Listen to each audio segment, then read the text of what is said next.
Amigo, amiga, irmão, irmã, seguidor aqui do canal Meu Alvo é o Céu. Bom estarmos juntos novamente para meditarmos, refletirmos à luz das Escrituras na carta de Romanos, capítulo 8. Você é meu convidado, a minha convidada para estarmos juntos. E não quero deixar passar em branco o meu agradecimento a todos os comentários que tenho recebido nessas últimas postagens. Tem sido muito motivador, muito edificante saber que este canal tem sido bênção na sua vida, meu irmão, minha irmã. Por isso, se você ainda não é inscrito, se inscreva, ative o sininho para que mais pessoas possam ser abençoadas assim como você.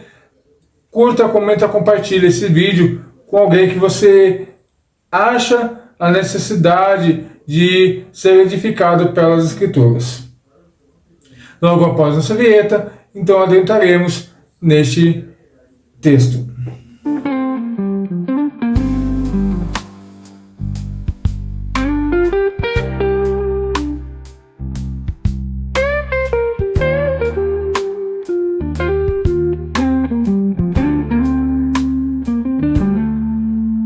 Nossa leitura hoje está em Romanos, capítulo 8, versículo 18 ao versículo 26, onde diz assim: porque para mim tenho por certo que as aflições deste tempo presente não são para comparar com a glória que há de vir ser revelada.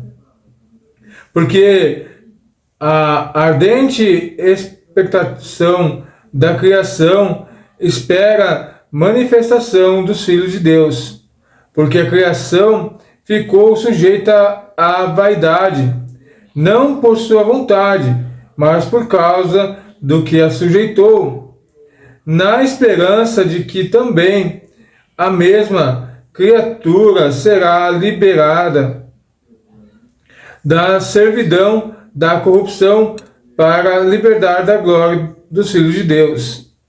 Porque sabemos que toda a criação geme e está juntamente com dores de parto até agora. E não só ela, mas nós mesmos, que temos a primícia do Espírito, também gememos em nós mesmos, esperando a adoção e saber a redenção do nosso corpo.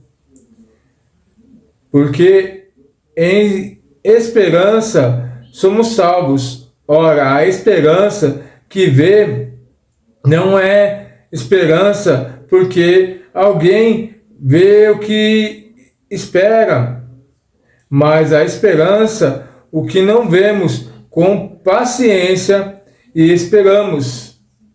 E da mesma maneira, também o Espírito ajuda as nossas fraquezas, porque não sabemos o que havemos de pedir como convém, mas o mesmo Espírito intercede por nós com gemidos inexprimíveis.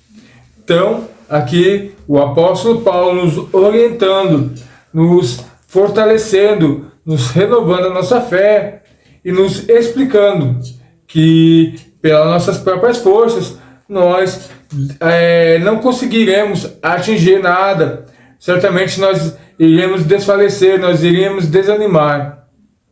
Mas com a ajuda de Deus e a ajuda do Espírito Santo, nós conseguimos alcançar os objetivos que Deus tem para nós. A graça, a misericórdia e a fidelidade de Deus.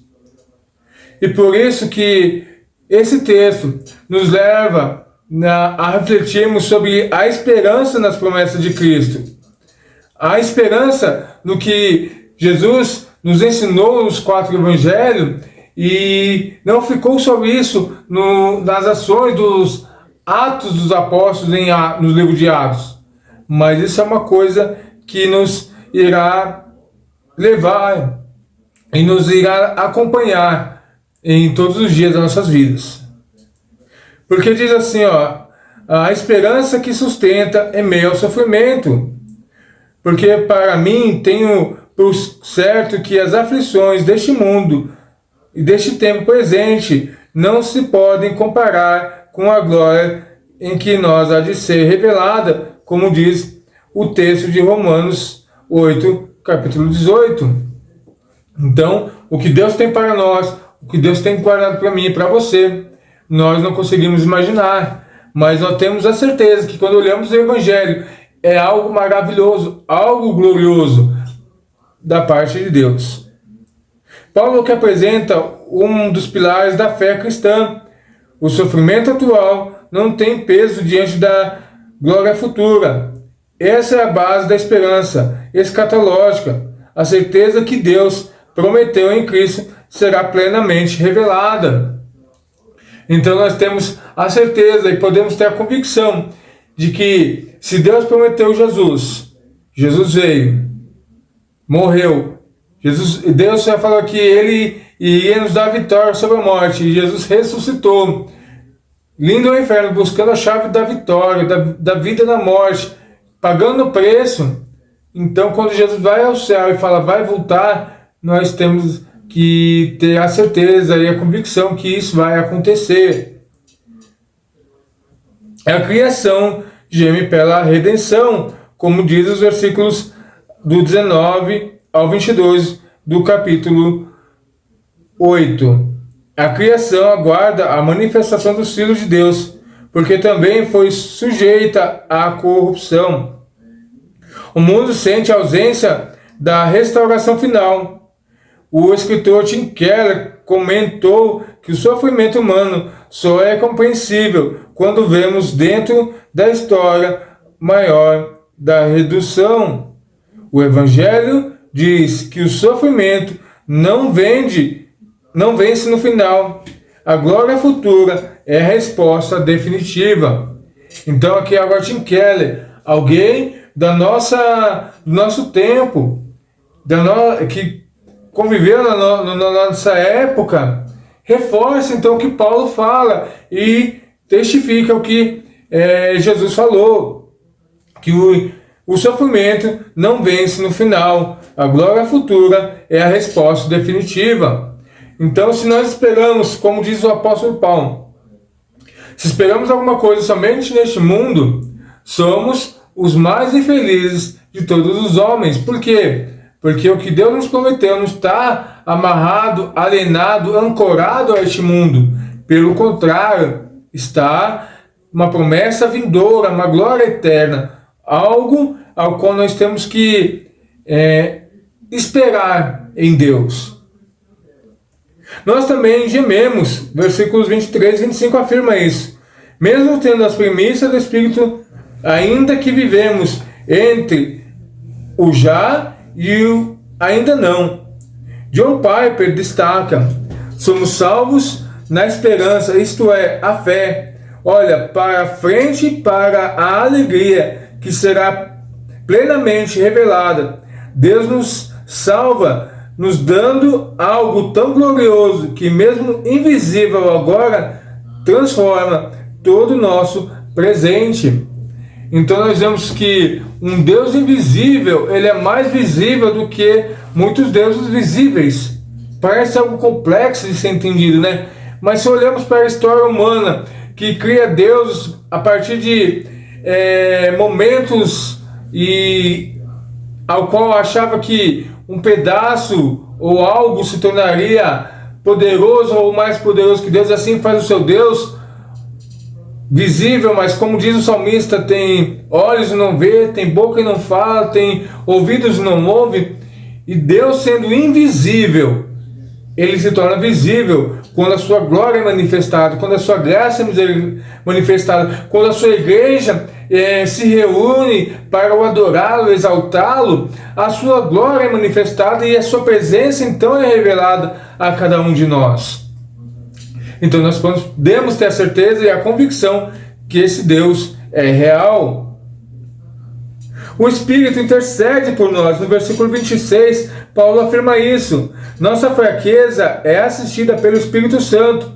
Quando a dor é profunda demais para palavras, o Espírito ora por nós segundo a vontade de Deus.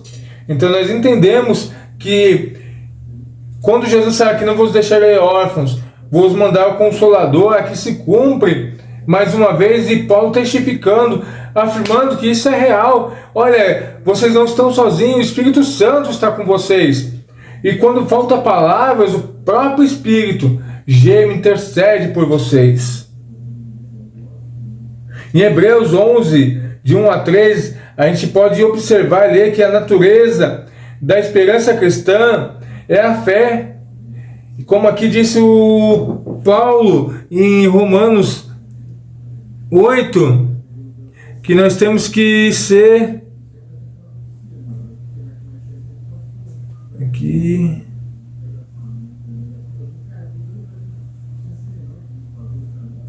porque em esperança somos salvos. Ora, a esperança que se vê, não esperança porque alguém vê o que espera, mas esperamos o que não vemos, e com paciência esperamos. Ou seja, precisamos ter fé, precisamos crer nisso. E como é que isso acontece?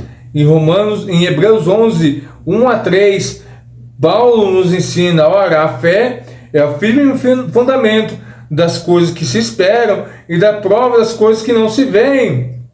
Então nós vemos que as escrituras, elas se entrelaçam, elas se completam, e elas não demonstram uma complexidade a qual o próprio Deus se encarrega de esclarecê-las. Romanos 8 fala da esperança. Hebreus 11 explica como a fé a sustenta. A fé vê o invisível como mais real do que o visível. A fé constrói a vida sobre aquilo que Deus prometeu, mesmo antes de se manifestar. Então, nós vemos que a fé, ela é o combustível para que possamos não desfalecer na fé em Jesus. Sem fé é impossível agradar a Deus, diz as Escrituras. White afirmou: a fé cristã não é otimismo vago, é a participação na realidade futura que Deus já inaugurou em Jesus Cristo. Assim, a esperança cristã não é passiva, é uma certeza fundamentada no caráter de Deus e nas promessas de Cristo. Então, nós podemos ter que a esperança não é passiva, é uma certeza fundamentada no caráter de Deus e nas promessas de Jesus, nas promessas em Jesus, em Cristo. Como diz aqui Romanos 8, agora Hebreus se completam e nos direciona para isso. Então, próprio livro de Hebreus, capítulo 12, versículos 1 e 2, nos diz: o olhar firme em Jesus é a maior promessa. Ou seja, nós não nos desviarmos da pessoa de Jesus, da presença de Jesus.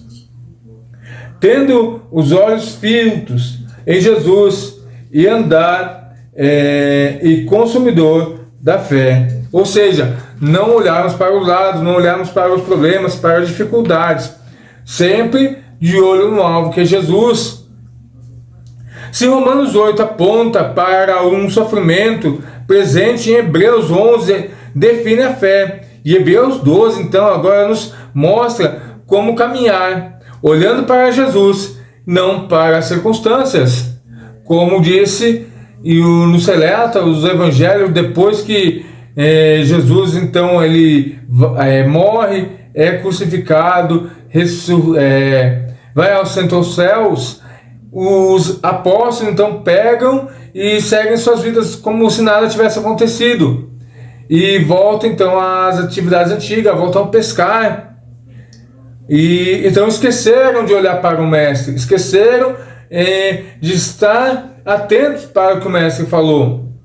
Então aqui Paulo nos relembra que nós precisamos ficar atentos, olhar o que Jesus nos instruiu, o que Jesus nos falou, o que aprendemos no culto, o que aprendemos na EBD, como vamos praticá-lo no dia a dia da semana, na nossa vida, como nos tornaremos cristãos melhores através das Escrituras.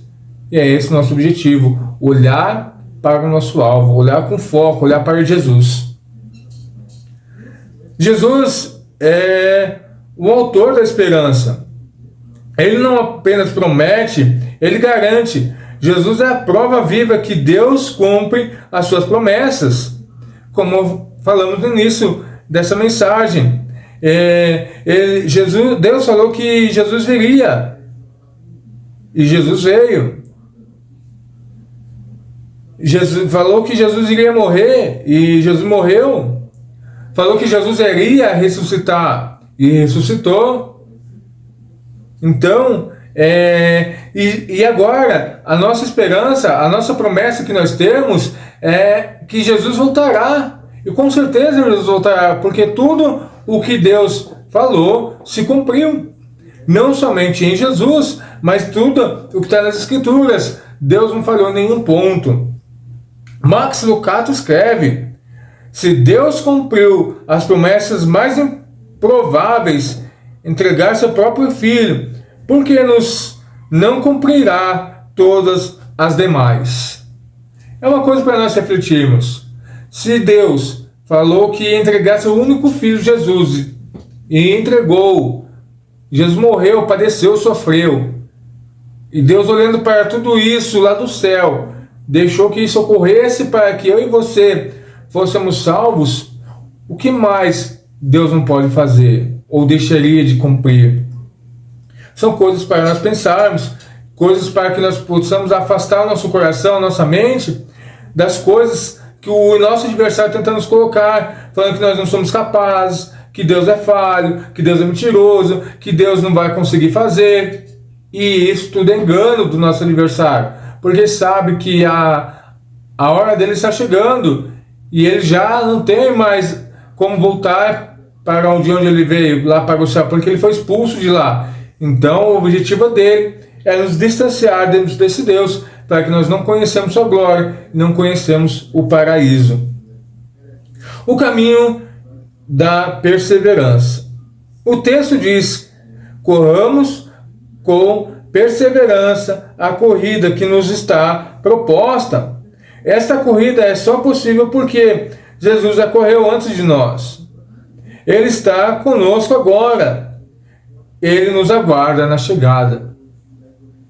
Olha só como Jesus é onisciente, onipresente, onipotente. Ele não deixou então nenhum ponto das Escrituras afirmarem que ele é o próprio Deus. Ele veio antes de nós, ele está conosco, caminhando conosco, e mais, ele está nos esperando lá na vitória, lá no final de tudo. Então, nós podemos confiar que nós não estamos sós. E olhando para o texto de Hebreus, capítulo 10, versículo 15 ao 18, a nova aliança é garantia dos perdões. Jamais me lembrarei dos seus pecados e iniquidades. Foi o que Jesus prometeu e que Paulo aqui reforça em Hebreus.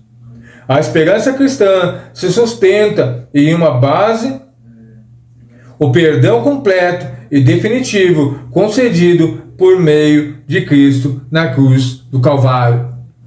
Ou seja, Paulo reafirma o que Jesus falou: eu sou o único caminho, a verdade e a vida. Quem vem a mim, não há outro caminho para chegar-se a Deus senão por mim. E ele reforça quando fala: conhecereis a verdade vos libertará. E Paulo aqui reafirma que tudo que Jesus falou, ele recoloca diante de nós e fala: jamais me lembrarei dos seus pecados e iniquidades, porque Jesus pagou o preço. E muitas vezes pessoas não entendem isso, querem dar uma ajudinha para Deus, querem pagar um sacrifício, pagar uma penitência, achando que isso vai dar um empurrãozinho para Jesus. Jesus, olha, eu fiz, hein? Fica atento, hein? Eu mereço um pontinho lá no céu. Mas o que Jesus quer e o que Deus quer é que a gente reconheça seu Filho como Salvador. Aceite o seu sacrifício, descanse nele, confie nele e deixe Deus trabalhar.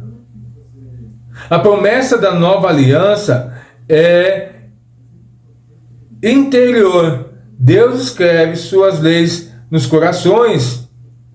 Ela é eterna. Cristo não purificou de uma vez por todas. Ele é firme, não depende do mérito humano. Paul Washer enfatiza: a alegria da salvação não é somente sobre que Deus não apenas perdoa, mas remove nossa culpa para sempre. Ou seja, o escritor também ressalta e mais uma vez coloca no holofote para todos enxergarmos e entendemos que a salvação em Deus não é por fatias ou por parcelas, é completa. Não tem nada que possamos fazer que Deus já não fez. O que nós precisamos é aceitar, o que nós precisamos é descansar em Deus. A esperança não está em nós, está na obra consumadora de Jesus na cruz do Calvário. Cristo na cruz é o ponto definitivo da nossa vitória.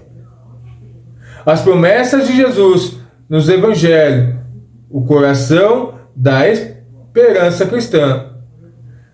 A esperança de Romanos 8 se apoia diretamente nas promessas feitas pelo Mestre.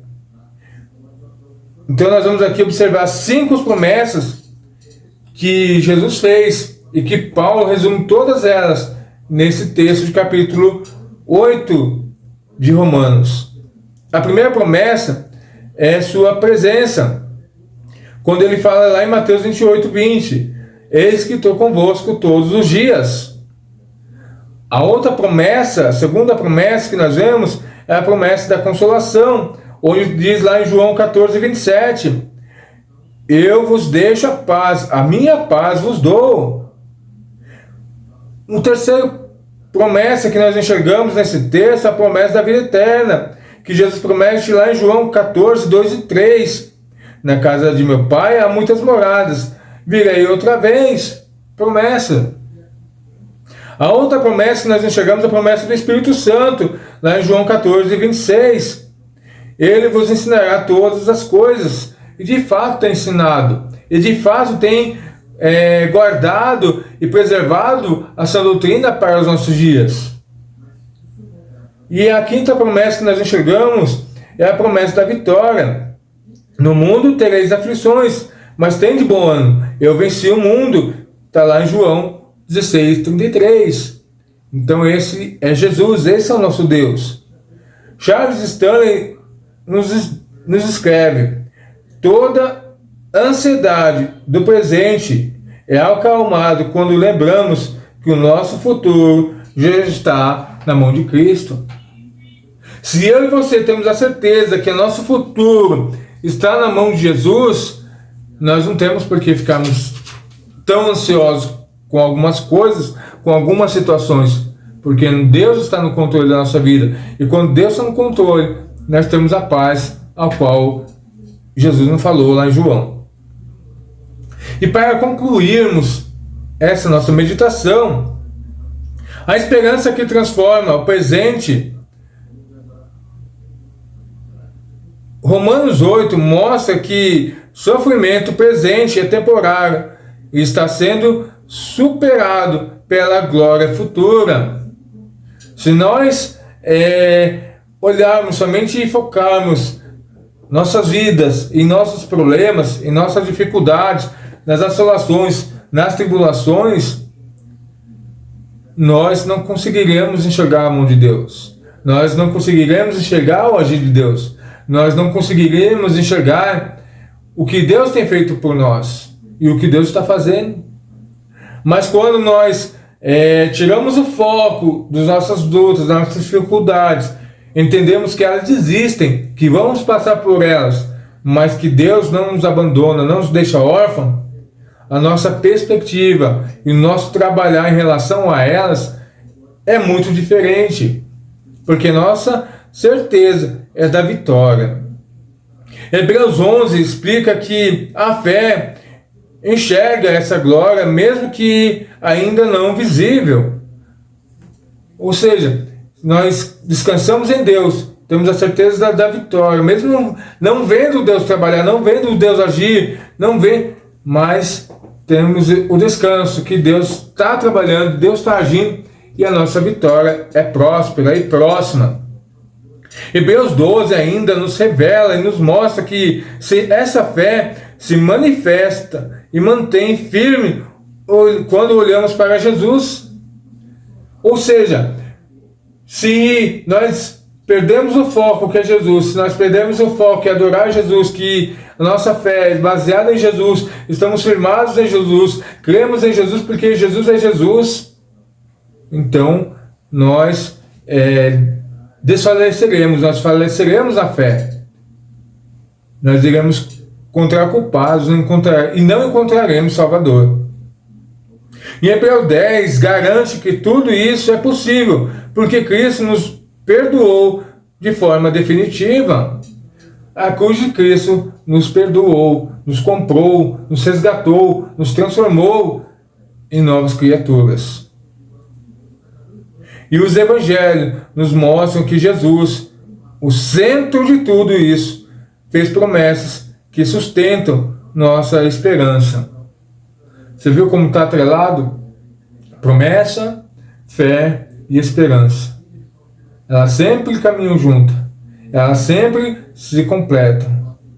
Se perdemos a fé, perdemos a esperança e não vemos o Mestre. E não enxergamos suas promessas. Se nos baseamos em promessas, mas não temos fé e não temos esperança, a gente não vê Jesus, porque nós não vamos perseverar. E se nós temos esperança, mas não temos fé e não temos não cremos na promessa, nós vamos desfalecer, porque vamos chegar num ponto que as lutas vão ser tão grandes que nós vamos desanimar, largaremos tudo. E é por isso que nós precisamos ter fé, crer nas promessas e confiar em Deus. Temos esperança. Assim, a esperança cristã não é uma emoção, é uma certeza fundamentada nas promessas de Cristo, garantidas por sua obra sustentada pelo Espírito e completada na glória futura. Essa tem que ser a nossa certeza, a certeza do nosso coração, a certeza da nossa fé. Jesus está voltando. Vou orar contigo nesse momento, para que essa graça, essa fé, essa esperança, essa perseverança chegue também para você. Deus de graça, Deus de amor, queremos te louvar, te agradecer, porque Tu és fiel em nossas vidas. Sabemos que as lutas, as dificuldades têm feito muitos desfalecer e desanimar e até mesmo desistir da caminhada, Pai. Mas, ó Pai, quem assistir esse vídeo, o Teu Espírito faça-o lembrar que Jesus morreu naquela cruz. Não porque somos bonzinhos, perfeitos, mas porque o Senhor decidiu por amor. E pela fé, pela esperança e pelas promessas que o Senhor nos fez, nós cremos que o Senhor voltará para buscar-nos, ou como um povo santo, um povo remido, um povo lavado, para te exaltar, te adorar, te bendizer e para desfrutarmos da sua glória presencial. Por isso, Deus Pai, renova a nossa fé, renova o ânimo daquele que está assistindo esse vídeo, que o Teu Espírito possa tocá-lo, possa renová-lo, possa trazer um novo ânimo, Deus Pai. E que as lutas, as dificuldades do nosso adversário não tenham espaço para atuar, mas que Teus anjos possam estar acampados ao nosso derredor, nos livrando de toda a seta do inimigo, de todo laço do passarinheiro, de toda a peste perniciosa, de toda a astúcia, de toda a investida do nosso adversário. E que a Tua graça, a Tua misericórdia, a Tua fidelidade possas resplandecer sobre nós. E como vemos no texto de hoje, Deus Pai, que o mundo possa enxergar essa glória, essa graça, essa misericórdia, que somos tão imperfeitos de merecê-lo, mas o Senhor nos deu graciosamente. Por isso nos ajuda, Pai, a sermos testemunhas da Tua luz neste mundo cheio de trevas, cheio de egoísmo, cheio de ganância, cheio de querer passar o outro para trás, Deus Pai, mas que a gente possa continuar perseverando na justiça do Senhor. Essa é a minha oração, meu pedido, minha intercessão, em nome de Jesus. Que Deus possa vos abençoar, e a gente se encontra aqui no próximo vídeo. Continuamos e talvez finalizando o livro de Romanos, capítulo 8. Deus vos abençoe e até o próximo vídeo.